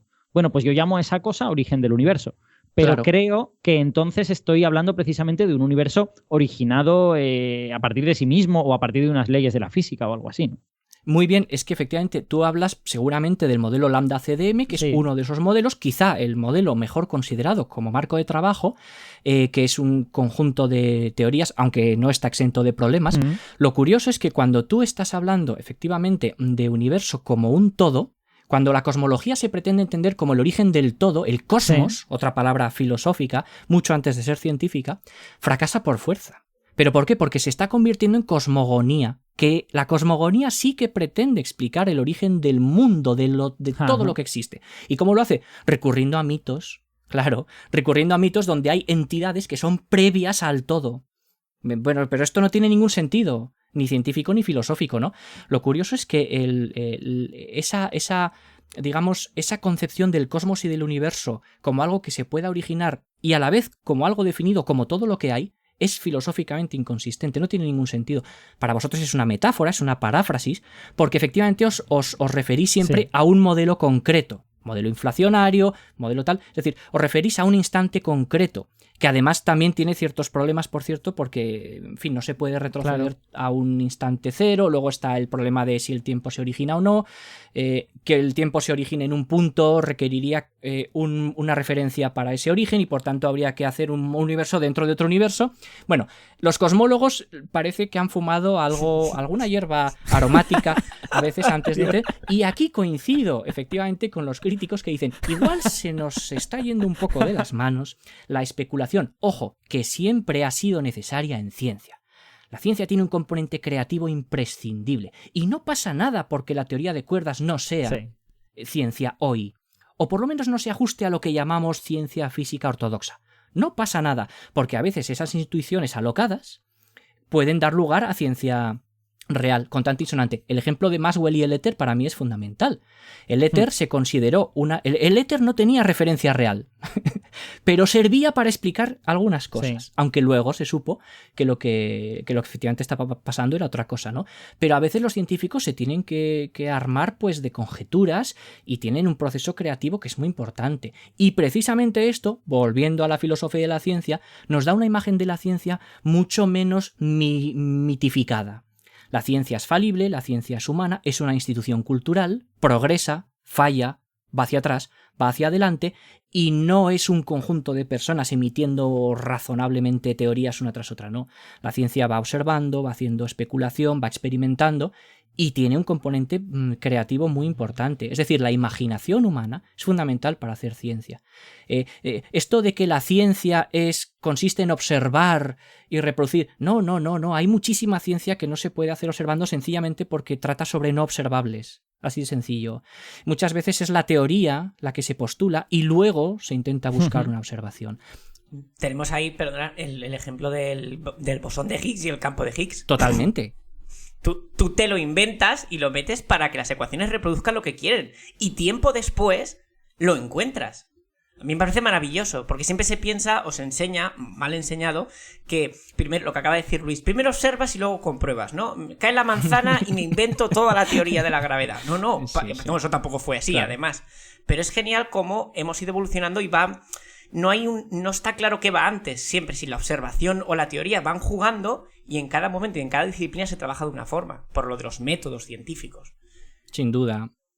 Vale, pues para terminar este programa, que yo creo que está quedando súper interesante, la verdad es que podríamos hacer un programa entero solo con esta cosa del cosmos, el universo y todo esto, porque encima son cosas que pueden estar en el temario y que a lo mejor son discusiones que pueden ser interesantes, pero para terminar, un poco dando un repaso a qué cosas podría aportar una educación filosófica a las diversas asignaturas de ciencias, pues te voy a preguntar, Luis, que nos des alguna pincelada. Pues claro, cada una de estas cosas que te voy a preguntar pues podría ser varias tesis doctorales, probablemente. Pero bueno, una pinceladita a cada una de ellas. Como sé que Javi tiene un poquito de prisa, vamos a empezar por la física o la química, que no sé si hay que separarlas, si tú ves razón para separarlas o si a lo mejor a nivel de secundaria pueden ser parecidas. ¿Qué podría aportar la filosofía o qué idea filosófica podría ser interesante para la física y química que vemos en secundaria? Pues, por ejemplo, se me ocurre que lo primero que habría que hacer, y esto es común a todas las áreas que podríamos encontrarnos en secundaria o en bachillerato, es seguramente destruir las imágenes mitificadas que tienen estas ciencias en concreto, ¿no? La física, por ejemplo, es la ciencia por antonomasia, que es justo la vuestra. ¿Por qué? Porque es la que ha dado cuenta de una serie de leyes tremendamente verificables, que pueden permitir predicciones interesantísimas. Leyes en el fondo, pues en un sentido, digamos, pesado, mayúsculo. Leyes que se cumplen relativamente bien y por tanto que la física sea el modelo del resto de las ciencias hace que las otras ciencias parezcan menos ciencias a su lado, ¿no? Esto es muy curioso. Entonces, una de las imágenes que se podrían intentar triturar o desmantelar de la física y de la química es el empirismo radical, es decir, esta noción, ¿verdad?, de que la observación está libre de teorías, de que el que hace ciencia, como la metáfora aquella de un niño es un científico cuando va por la calle y observa que una hoja cae y entonces deduce, bueno, no es un científico, lo que está haciendo es lo que hace cualquier persona, ¿verdad?, que es una ciencia espontánea que ni siquiera es una ciencia, porque la ciencia no es solamente una relación de sucesos y de acontecimientos ordenados en el tiempo. La ciencia necesita dar cuenta de por qué cae la hoja, qué significa caer, por qué la hoja cae de un modo y la esfera de acero cae de otro modo, tal y cual.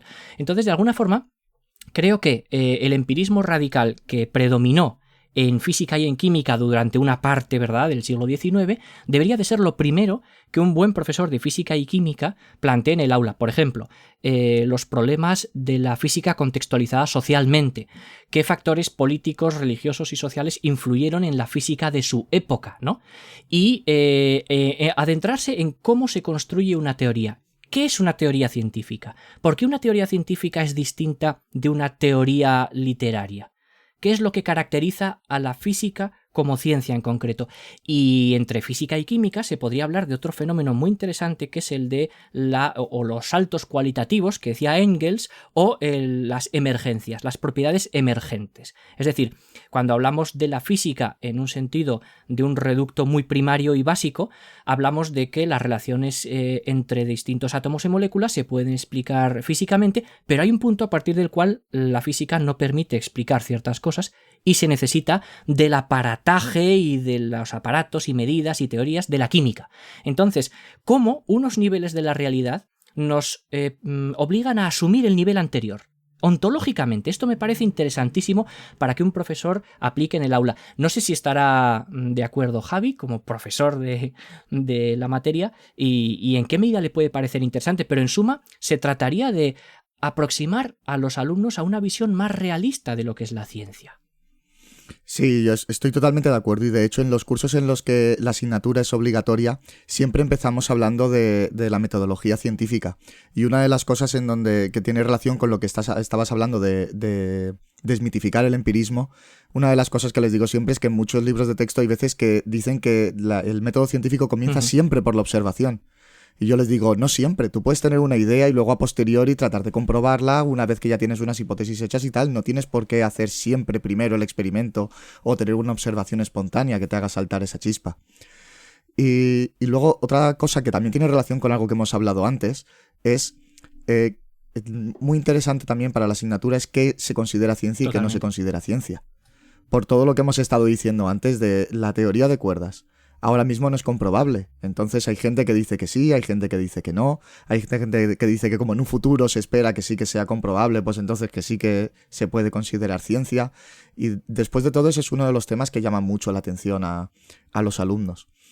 Y otra cosa que además sí que sé que se trabaja en la asignatura de filosofía de primero de bachillerato, por ejemplo, es la cosmología. Forma parte de los contenidos y algunas veces he estado hablando yo con el profesor de filosofía sobre el cambio en el interés que notan algunos de los alumnos, en los alumnos a los que les tira más a lo mejor la parte de ciencia, que a lo mejor no hacen tanto caso en otros bloques de contenidos de la filosofía, pero que cuando empiezan a hablar sobre cosmología, de repente nota cómo centran su atención y parece que sean alumnos completamente diferentes de los que tenía durante el resto de la asignatura. Qué interesante.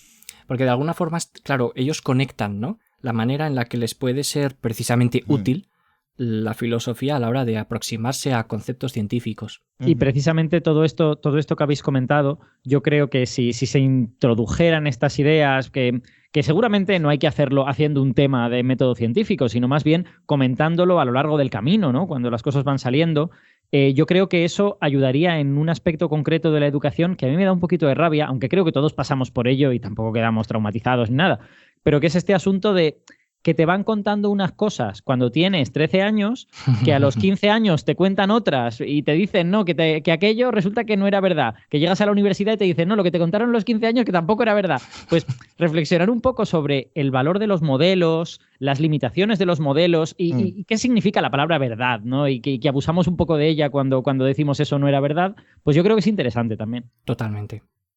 Sí, yo una de las cosas en las que me gusta hacer mucho hincapié precisamente es el tema del rango de aplicabilidad de las teorías que trabajamos. Por ejemplo, con el tema de la teoría newtoniana, que la seguimos estudiando a pesar de tener ya más de 400 años. ¿Y por qué lo seguimos estudiando? Pues precisamente porque dentro de un cierto rango de valores nos sigue siendo útil. Esto es muy interesante porque, fíjate, ataca a uno de los puntos que vale la pena comentar en un bachillerato, en una educación secundaria, y es que las hipótesis no son refutadas de una forma completa, casi nunca. A esto Thomas Kuhn lo bautizó como cambio de paradigma, aunque luego él deshizo esa definición y la propuso hasta de 11 formas distintas en sus libros de filosofía de la ciencia, con lo cual yo desde aquí aconsejo a los espectadores, oyentes más bien, que no usen el término paradigma directamente para no meterse en problemas.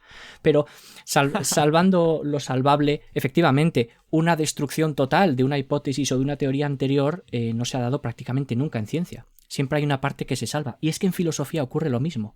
En filosofía ocurre lo mismo, porque las tesis materialistas de los presocráticos, Anaximandro, Anaxímenes, de Mileto, Tales, y toda esta gente, no es absolutamente equivocada en todo su ser, sino que siempre hay lo que yo llamo un fulcro de verdad. Y eso es lo que va luego sometiéndose a examen y examen. Entonces, lo que decía Javi es muy interesante porque los alumnos se pueden ir, digamos, haciendo la idea de cómo la evidencia, la explicación, la corroboración, el método, se van conformando para construir, digamos, teorías que son siempre provisionales en ciencia. Esto es lo importante. Y por tanto, la filosofía tendrá que además reflexionar provisionalmente también con arreglo a lo que se conoce. Y esto es muy interesante, ¿no? Es una aproximación más realista que, por cierto, y dicho sea de paso, permite también a los ciudadanos, tomar decisiones más críticas sobre temas importantes de ciencia y de tecnología que les incumben como ciudadanos. Claro, efectivamente, sí. Es que decisiones del tipo... algunos opositores del cambio climático dicen, bueno, es que eso son solo modelos. Y por lo tanto, como son solo modelos, pues será que son mentiras, ¿no? Como resulta que el modelo estándar no predice cosas con 12 decimales de precisión, pues claro. Quiero decir, claro, Sí. precisamente el no tener una formación en el sentido de qué significan esas cosas, cuál es su alcance, cómo hay modelos que tienen alcances muy grandes y modelos que no tanto, el no estar armado con todo ese conocimiento te hace vulnerable frente a la demagogia de algunos, ¿no? Y fíjate que esto, Alberto, tiene mucho que ver con la noción casi pues intuitiva que tenemos de lo teórico, la teoría. Porque de hecho algún filósofo de la ciencia muy famoso distinguió entre leyes teóricas y leyes prácticas por este mismo motivo. Porque cuando la gente oye hablar de una ley teórica, piensa que está alejado de la realidad y que simplemente, bueno, pues es una especie de mapa conceptual que se ha diseñado un tío loco en su escritorio, pero que no tiene verdaderamente una implicación, que no se cumple, ¿no? De hecho, muchísimas teorías científicas empiezan siendo primero modelos, sí, claro, antes de construirse como teorías. Pero fíjate que la expresión misma de en teoría, sí, vas a venir mañana, en teoría. Entonces ya quiere decir que es muy dudoso que vengas. Exacto, da la sensación de que es de peor calidad esa predicción. Lo que no podemos pensar es otra de las formas ingenuas de ver la ciencia, y ahí los profesores tenéis mucha y muy buena labor por delante. No podemos pensar que las ciencias son pura práctica. No hay ciencia sin teoría. Esto es absolutamente fundamental. Porque las teorías y los teoremas son precisamente los órganos constitutivos de lo que las ciencias son. Exacto. Pues mira, te cojo el guante en ese sentido. Hemos hablado ahora un poquito del ámbito de la física, la química, las ciencias naturales más matematizadas, digamos. Pues vamos ahora a las matemáticas. ¿Qué nociones de filosofía pueden ser interesantes en matemáticas? O más bien, ¿cuáles no? Diría yo. Casi nada. Para que sepan los oyentes, Víctor está poniendo expresiones extrañas. Porque claro, el debate en filosofía de la matemática es absolutamente apasionante. Pero si hay una ciencia, y yo la considero como tal, que se puede considerar completamente atestada de filosofía, a veces buena y a veces mala, es la matemática. Y tiene todo el sentido del mundo, porque de todas las que hemos citado es la más abstracta. Es la que más en común tiene con muchos aspectos filosóficos, ¿no? Yo aquí lo que diría es que principalmente a los digamos, alumnos, a los chavales, se les podría hacer reflexionar un poquito, sin sofocarlos, sobre el lenguaje de la matemática. ¿En qué consiste ese lenguaje? ¿Qué tiene de distinto respecto de un lenguaje natural, ¿no? Y si podemos llamar o no a la matemática ciencia, dado que sus referentes son fabricados por las propias personas, no están en el mundo exterior. El teorema de Pitágoras no está ahí fuera en algún lugar de la Mancha. Es el ejemplo. ¡Ay, qué bueno! Yo quiero un programa con Luis solo sobre esto. Porque buzón de sugerencias. Es verdad que no lo he dicho al principio. Bueno, pues pueden pedir otro programa con Luis o solo Luis o solo Luis y Víctor en deignoranciapodcast@gmail.com. Todo esto de Ignorancia Podcast. No lo tengo del todo claro, pero yo a veces pienso que no tengo tan claro que sea una ciencia tal como la entendemos. Porque voy a decir una barbaridad. Me da igual, corregidme si queréis. La tengo casi más cerca dentro de las humanidades, ya que se encarga de problemas de la mente humana, porque es buscar verdades que solo son ciertas de forma abstracta y que luego la ciencia va cogiendo y va aplicando como modelos. Y es que el ejemplo del teorema de Pitágoras me fascina porque no es cierto. Es cierto dentro de un sistema axiomático que es la geometría euclidia, que funciona genial. Es el paralelismo con Newton y Einstein. Una parcela de la realidad cumple, pero otra no. Vale, entonces yo ahora voy a hacer como ha hecho Luis con la filosofía, voy a hacer un par de definiciones de matemáticas y le voy a dejar que cuente lo que quiera. Y es, para ver un poco la importancia de la filosofía en ella. Primero, la definición etimológica, que luego que me corrija Luis, que es experto en griego antiguo. Hasta lo que yo sé, matemática significa literalmente lo que se puede entender. Luego, en el momento que no estamos entendiendo un proceso, no estamos haciendo matemáticas. Seguramente estamos haciendo cálculo, que es una parte de ella. Paréntesis, en secundaria no se hace matemáticas. No, es broma, broma. No. Mira, el otro día estuve en una charla que me invitaron para hablar de estas cosas en un instituto y les di esta definición y una alumna espontáneamente dijo, entonces no he dado matemáticas en mi vida. Sí, claro, y probablemente decía la verdad. Sí, no estoy criticando a los otros profesores y yo entiendo que como profesor también que es difícil dar matemáticas en matemáticas. Porque confundimos la parte por el todo. Damos cálculo. Cálculo en álgebra, cálculo en geometría, etcétera. Pero bueno, y la otra definición, como has hablado tú de filosofía, ¿no? Primero la definición etimológica y luego una más amplia. Y es que la matemática, hasta como yo la entiendo, es la búsqueda de verdades abstractas. Eso implica teoremas, implica entender de dónde viene, implica demostrarlos. Que vean que el teorema de Pitágoras, dentro de su marco de fiabilidad, es cierto siempre. Para todos los triángulos que te puedas imaginar. Universalmente, efectivamente. Y luego, como tercer elemento de la matemática, es que es creadora de modelos. Modelos que se pueden aplicar hasta cierto punto. Y ahí es donde la vinculo yo, al menos en clase, con la ciencia. O sea, hacemos modelos, creamos verdades absolutas y luego vemos como modelo esa verdad dónde la puedo aplicar y hasta dónde. Pero claro, es que es muy difícil hacer esas tres cosas, ¿no? Y ahora ya, Luis, cébate. No puedo añadir nada porque todo sería duplicar la extensión de este podcast y no hay que abusar de los oyentes. Entonces sería de repente tendría que poner Alberto programa duplex. No, es inviable de verdad contestarte sin hacer tremendas digresiones. Entonces lo que hago es recogerte el guante, me parece fantástico y te digo, pues a colación de lo que estaba comentando Alberto, que lo que tú has hecho ahora es filosofía de la matemática y es una forma preciosa de introducir la reflexión filosófica de la matemática dentro de una clase aburrida de ecuaciones de segundo grado. Me parece fascinante. Incluso, fíjate, te voy a decir, que los alumnos supiesen que no están haciendo verdaderamente lo que creen que están haciendo. Esto ya sería revelador. Yo por lo menos te tomo la idea. Sobre lo primero que has dicho no estoy de acuerdo, pero lo dejamos para el podcast. Sí, efectivamente. Yo creo que Luis ha sido muy caballeroso. No ha querido abrir un melón que nos iba a inundar a todos con su jugo. Qué gráfico ha sido eso, Alberto. Eso iba a ser así. Me ha encantado. Eso iba a ocurrir. Así que vamos a dejar esto para un futuro programa que yo creo que ya es inevitable, ¿no? Es como las verdades matemáticas, es inevitable y demostrable, en cierta manera. Es aporístico. Exacto, efectivamente. Y vamos a pasar a otra rama de las ciencias que también se ve en la secundaria y que desde luego también tiene faceta filosófica, que es la biología. ¿Qué nociones filosóficas crees que podrían ser interesantes para la enseñanza de la biología? En secundaria al menos. Fascinante porque de todas, bueno, es la que yo empecé a estudiar y es mi favorita. Y precisamente es mi favorita porque escapa al modelo de ciencia, como hablábamos antes, que impone la física. En biología hay muy pocas leyes fuertes en el sentido en el que las hay en física. Y esto tiene que ver con el referente de la biología, que por cierto no es la vida. Cuando la gente habla de la biología es la ciencia de la vida, bueno, pero ¿de qué vida? La vida de Napoleón, la vida histórica, la vida política, ¿no?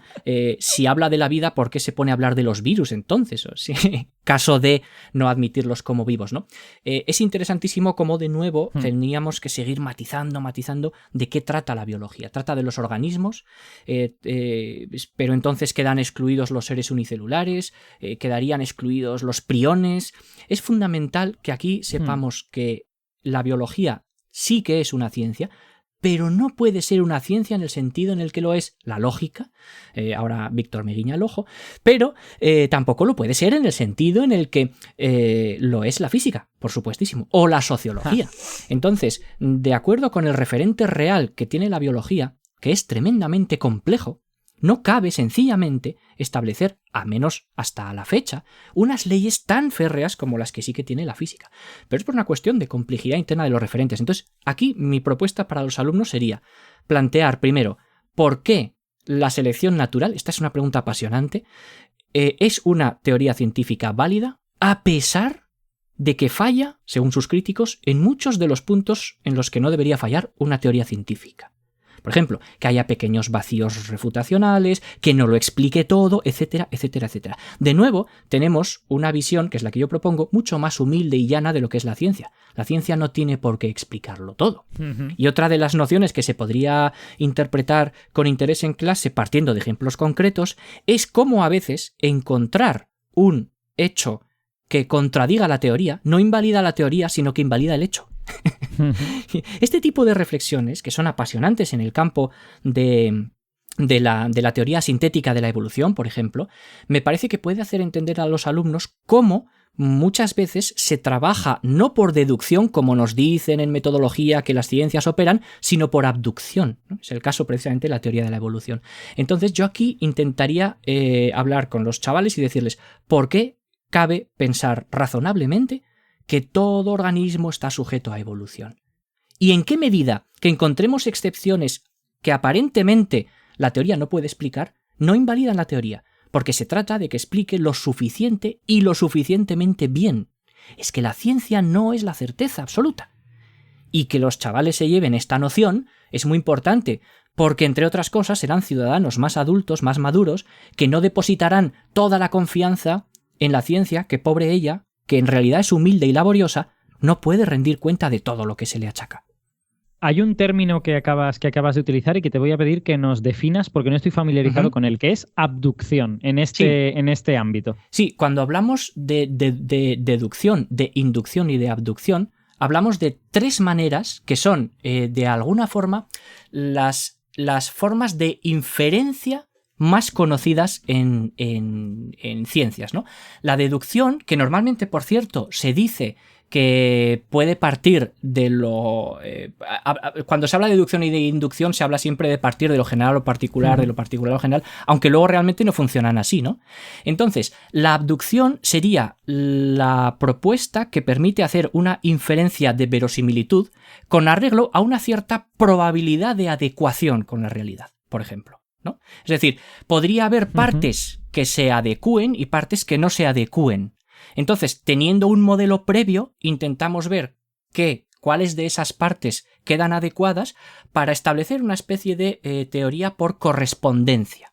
Entonces, bueno, es un poquito complicado de explicar, pero básicamente es la forma no tan pura, no tan lineal, con la que funcionan muchísimas veces las ciencias, de lo cual, insisto, no se suele hablar, ¿no? Digamos que lo que haría es, en principio, establecer una especie de jerarquía de silogismos, ¿no? Es decir, hay una premisa que aparece como más evidente por adecuada, por corresponderse, y otras menos.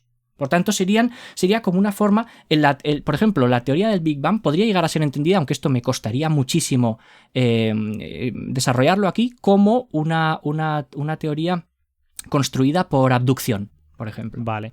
Víctor, no sé si querías comentar alguna cosa. Sí, no sé si como para hacerlo más gráfico, hablando del negar un poco la evolución, decir, no, faltan cosas. Para mí es como, estoy montando un puzzle, me faltan bastantes piezas, pero yo reconozco la imagen del puzzle, digo, pero si es el de la caja, ¿cómo me estás negando que este puzzle no existe? ¿No? Y a lo mejor me falta el 20% de las piezas, pero tengo las esquinas, tengo los bordes, tengo la cara del perrito. Y dice, no, pero es que no tienes la cola. Bueno, pero es evidente que la cola tiene que estar ahí, ¿no? Porque tengo la cabeza del perro, ¿no? No sé si va un poco en esa línea, ¿no? Lo que la gente, lo que tú estás defendiendo, que da igual. Bueno, hasta lo que yo sé de la teoría de la evolución, la gente dice que no, es que faltan fósiles. Bueno, es normal que falten fósiles. Por tanto, claro, muchas veces es curioso cómo eso, efectivamente, tenemos la noción de que deducir o inducir son una cosa, cuando en realidad es algo mucho más complejo, y la abducción es un proceso, digamos, de razonamiento, como os digo, mucho más probable, más frecuente de lo que pueda parecer, ¿no? Yo creo que también funciona... Perdona, por nuestra formación matemática. O de nuestra deformación, porque al final matemáticamente sí que solo funcionas, demuestras por inducción o por deducción. Entonces vamos como en una sola dirección, ¿no? Hacia allá o hacia acá, y tú nos estás proponiendo algo como más transversal. Claro, la deducción y la inducción al final, en mi caso, van a atener a la probabilidad de inferir verdades o falsedades desde premisas verdades o falsas, que es lo que distinguiría una y otra, y con la abducción hablaríamos de una cierta probabilidad que conllevaría la conclusión de una hipótesis. No todas las partes de un modelo o de una teoría casarían por completo. Hablaríamos de una probabilidad. Es un poco como la lógica difusa. Bueno, tiene algo que ver, aunque aquí estamos hablando realmente de inferencias de silogismos. Claro, el paralelismo entre la lógica aristotélica de 0-1, verdad, falsedad, el Sí. salto a la difusa, que tú ya tienes una escala de grises, ¿no? Donde dices, Claro. bueno, estoy muy cerca del 1, así que debe ser cierto. Sí, efectivamente, Vale. sí. Efectivamente, sería como esa otra tercera pata de las inferencias según Aristóteles, Vale. ¿no? Qué Que él chulo. plantea en las hipótesis. Sí. Voy a hacerle la penúltima propuesta a Luis y no sé si le voy a poner en problemas porque Uy. ¿tienen las asignaturas tecnológicas una faceta filosófica? ¿Hay filosofía cuando la gente hace dibujo técnico, cuando la Ujú. gente hace ciclos formativos, otras cosas más técnicas? Qué interesante pregunta. Te diría que siempre hay filosofía, claro, porque como hemos dicho, la filosofía está en todas partes, la queramos o no asumir, la queramos o no perfilar, pero efectivamente las asignaturas tecnológicas, en cierto sentido, fíjate, podrían ser incluso las más apropiadas para cierto tipo de reflexión filosófica, Ostras. aunque esto pueda resultar algo llamativo, ¿no? Si, por ejemplo, hablamos de tecnología, tenemos que presuponer un estado cierto de maduración de las ciencias. Ajá. Es decir, así como en esta especie de descripción de regresus que hemos hecho histórico al principio, en el que hablábamos de las técnicas de los prehistóricos, ¿verdad? Bueno, casi prácticamente no lo hemos mencionado, pero los hombres de la prehistoria tenían sus técnicas. Habían deducido, habían inferido y sobre todo habían experimentado mucho. Las técnicas, por tanto, serían previas a las ciencias, esto es importante decirlo, y las tecnologías requerirían la aplicación técnica de ciertos principios científicos. Por tanto, las tecnologías requerirían a las ciencias, así como las ciencias requerirían también, a su vez, a las técnicas. Por tanto, en la medida en que la tecnología es una práctica diseñada por el ser humano en principio para transformar su entorno y hacer la vida más fácil, tiene mucho sentido preguntarse en qué medida se transforma el entorno, en qué medida se pervierte el entorno y en qué medida se afecta al entorno, por tanto, con una tecnología dada, ¿no? Si hablamos de tecnologías de la salud, por ejemplo, que mis amigos médicos no se enfaden, pero no son científicos. Los médicos son técnicos, realmente. Lo que pasa es que lo que hacen es... Claro, esto ya... Bueno. Los comentarios van a arder. Claro, realmente la medicina es una técnica, es una tecné. Es un arte de aplicar ciertos conocimientos, estos sí científicos, a la curación o restauración del equilibrio de la salud, de lo que fuera. Pero la medicina no es una ciencia, por tanto, ¿no? Ajá. Todo esto depende, claro, para distinguirse de tener una buena definición de lo que es la ciencia. Pero la tecnología, por tanto, en las aulas, cuando los estudiantes la están practicando, no es neutral. Este es el punto al que yo quería llegar. Yo metería la reflexión filosófica en los estudios técnicos, sobre todo, primero, incidiendo en qué medida un estudio técnico se puede considerar virtuoso o no. ¿Cuál es la virtud del músico? ¿Cuál es la virtud del fontanero? ¿Cuál es la virtud del carpintero? ¿En qué consiste hacer bien su trabajo? ¿En ser eficaz? ¿En ser eficiente? ¿En ser rápido? ¿En ser parsimonioso? ¿En construir bellas sillas, por ejemplo? Es algo que probablemente ningún chaval de oficio se pueda plantear, pero tiene mucho sentido porque de alguna forma que él esté construyendo una silla implica una serie de principios físicos sobre el equilibrio, la masa, la gravedad, y a su vez tiene un impacto directo sobre el estado de cosas de la industria, digamos, ¿no? Del mundo. Por no hablar, por supuestísimo, de las tecnologías, imagino, de manipulación genética, las tecnologías pues eso, las tecnologías en principio biotecnológicas, ¿no? Las tecnologías que tienen que ver con la manipulación del entorno, con los alimentos, con el agua, con la capacidad de dormir, con el descanso. En fin, creo que hay un área fantástica de investigación filosófica. De hecho, hay una disciplina concreta, para que sepáis, que todos los años generan papers que se llama Filosofía de la Tecnología. Ajá. Jope, qué interesante, de verdad. Yo no sabía nada de qué nos ibas a decir en esta pregunta y me ha parecido interesantísimo. Tengo una pregunta final que realmente se sale de lo que este podcast se supone que debe explorar y defiendo que es la única vez en todo este rato que nos vamos a salir de lo que este podcast debe explorar, que es, ¿hay filosofía también en las asignaturas que no son de ciencias? Bueno, se podría hablar de filosofía de la historia, de la geografía, en la lengua. ¿Podríamos hablar de filosofía también ahí? Sí, señor. Sí, señor. De hecho, que la historia sea o no una ciencia es a su vez uno de los debates filosóficos más interesantes, porque en tanto que ciencia social, de alguna forma, sus referentes, ¿cuáles son? O sea, los referentes de Víctor, si hace matemáticas, son los símbolos. Aunque él crea que son solo sus ideas, él trabaja con referentes materiales que tiene que escribir en una pizarra. Porque no puede hacer una demostración solo en su cabeza.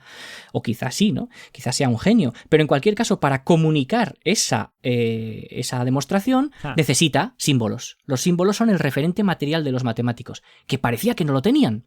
Pero ¿cuál es el referente material de los historiadores? Si el de los biólogos son los organismos, las células o los tejidos, el de los físicos son vuestros aparatos o vuestras ecuaciones, ¿con qué trabajan los historiadores? Si el pasado no existe, ¿cuál es su referente? Bueno, pues su referente pueden ser las reliquias, es decir, los restos del pasado, los edificios derruidos, las ruinas, los legajos, los manuscritos, las cartas que Felipe IV mandó a no sé quién para liquidarlo y cortarle la cabeza. De alguna manera, la historia puede trabajar la objetividad hasta el punto en el que algunos autores la consideran una ciencia, yo entre ellos. Pero, claro, una ciencia muy distinta de las otras ciencias de las que hablábamos, porque cerrar la categoría de lo histórico es muchísimo más difícil. Entonces, ¿cuál será la reflexión aquí? Muy interesante. ¿En qué medida la filosofía se plantea los problemas que se plantea debido a la historia? La filosofía de hoy se plantea el problema del feminismo, el problema de la inmigración, el problema del Big Bang, porque existen esos hechos en el mundo, ¿verdad? Y, a su vez, la filosofía influye en la configuración de las distintas corrientes históricas. Pensemos en la Revolución Francesa. ¿Qué sería de la Revolución Francesa sin las ideas de la Ilustración? Sin la idea de la justicia equitativa, de la igualdad. Por tanto, filosofía e historia están tan unidas que de alguna forma podríamos decir que hacer historia sin una buena filosofía es también andar a ciegas, y hacer filosofía sin historia es llevar las maletas vacías a un viaje. Jope, qué interesante es hablar de todo esto, Luis. Yo creo, vamos, en mi corazón, ese futuro programa en el que vamos a hablar de filosofía y matemáticas ya está sucediendo en algún momento del futuro, simplemente no sabemos cuándo va a ser. Pero se ha originado en su propio futuro. Como el cosmos. Efectivamente. Pero hoy yo creo que vamos a tener que ir parando ya porque el programa ya está teniendo una cierta duración. Así que, Luis, muchísimas gracias por acudir a la llamada de Ignorancia, sí que sé. A vosotros. Además, ya os digo que con ese título a mí me habéis conquistado desde el primer minuto. No sé si somos ahora un poquito menos ignorantes, o quizá eso sea lo bueno, precisamente, que seamos un poquito más ignorantes, porque al final los filósofos, amantes de la sabiduría, se distinguían de los sofoi, que eran los sabios, los que sí sabían. Así que los filósofos tenemos que seguir siendo los que queremos saber algunas cosas. Exacto, el ser amante de la sabiduría a veces consiste en darte cuenta de que hay un montón de cosas que no sabes. Correcto. Y te hace ser más prudente y te puede llegar incluso a invitar a cerrar la boca en algún momento, lo cual a día de hoy puede parecer interesante. Y es una actitud extremadamente recomendable. De Ignorancia sí que se recomienda no hablar en caso de duda. Y menos en Twitter. Efectivamente. Bueno, tengo que anunciar que no tenemos a Javi para despedirle ahora, pero que se tranquilice el público. No le ha pasado nada esta vez, no ha habido ninguna emergencia en casa. Simplemente tenía una reunión y como este programa se ha hecho un poquito más largo de lo que esperábamos... Pues no, pobrecito, no, que vas, estaba súper interesado, pero tenía una reunión, se ha tenido que ir, así que despedimos a Javi virtualmente. Muchas gracias, Javi, por haber venido a este programa, aunque te hayas tenido que ir antes. Y Víctor, muchísimas gracias por estar aquí. A vosotros, especial a Luis, porque me hacía mucha ilusión volver a estar con él en un programa. Menos mal que has cortado, porque has mencionado bastantes distintas disciplinas y has dicho filosofía de la música, y yo he decidido no decir nada. Porque la última vez que hablamos de esto, Luis y yo, el programa duró 3 horas y, bueno, nos ha vuelto a repetir. Bueno, Víctor, nos ha vuelto a invitar a la vez. No te preocupes, que habrá satisfacción para eso, aunque no sé si hablaremos de música, pero yo creo que habrá un segundo programa dentro de un tiempo para que también el público descanse, ¿no? No van a ser todos los programas aquí. Habrá pan y circo. Habrá pan y circo, efectivamente. Bueno, muchas gracias también a todos los que hayáis llegado hasta aquí. Este programa ha sido un poco más largo, con lo que tenéis un poquito más de mérito, al menos en esta métrica en particular que me acabo de inventar. Así que espero que os lo hayáis pasado bien. Yo, desde luego, me ha encantado este programa y os esperamos al otro lado, en el futuro, en el siguiente capítulo de Ignorancia sí que sé. Hasta luego.